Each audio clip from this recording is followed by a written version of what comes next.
وآخر دعواهم أن الحمد لله رب العالمين۔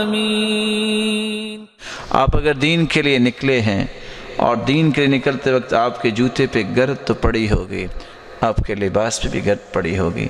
حدیث کی الفاظ ہیں، جو بندہ باوضو ہو کے مسجد آتا ہے دو مقصد لے کے، سیکھنے کی غرض سے یا سکھانے کی غرض سے، حالانکہ گھر سے وضو کیا، اپنے پڑوس میں مسجد میں آیا ہے، روایت کے الفاظ ہیں فَأَجْرُهُ كَأَجْرِ الْحَاجِّ الْمُحْرِمِ، اس کو اجر اتنا ہی ملتا ہے کہ جتنا ایک حاجی احرام باندھ کے حج کرنے جا رہا ہے۔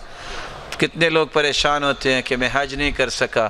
اگر یہ عمل انسان جاری کرے، دن میں 5 حج، اس کا اجر لے سکتا ہے، اور ہفتے میں کتنے ہوں گے؟ 35 حج، اور مہینے میں کتنے ہوں گے؟ 150 حج۔ صحیح ترغیب کی روایت ہے۔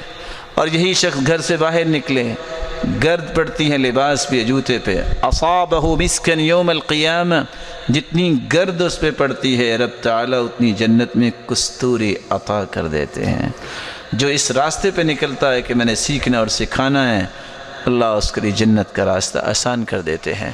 یہ قدم پہلا باہر رکھتا ہے، یہ بھی انسان ہے جو سیکھنے اور سکھانے کے لیے نکلتا ہے، دین کی دعوت کے لیے نکلتا ہے، اللہ کے نورانی فرشتے اس کے لیے پر بچھا دیتے ہیں۔ اور اللہ کے رسول صلی اللہ علیہ وسلم نے فرمایا تھا، تم نیکی کا حکم کیا کرو، برائی سے منع کیا کرو۔ اگر یہ کام نہیں کرو گے، اللہ سبحانہ و تعالیٰ تم سب کو اس عذاب میں مبتلا کریں گے، پھر تم دعائیں بھی کرو گے، اللہ تمہاری دعاؤں کو قبول نہیں کریں گے۔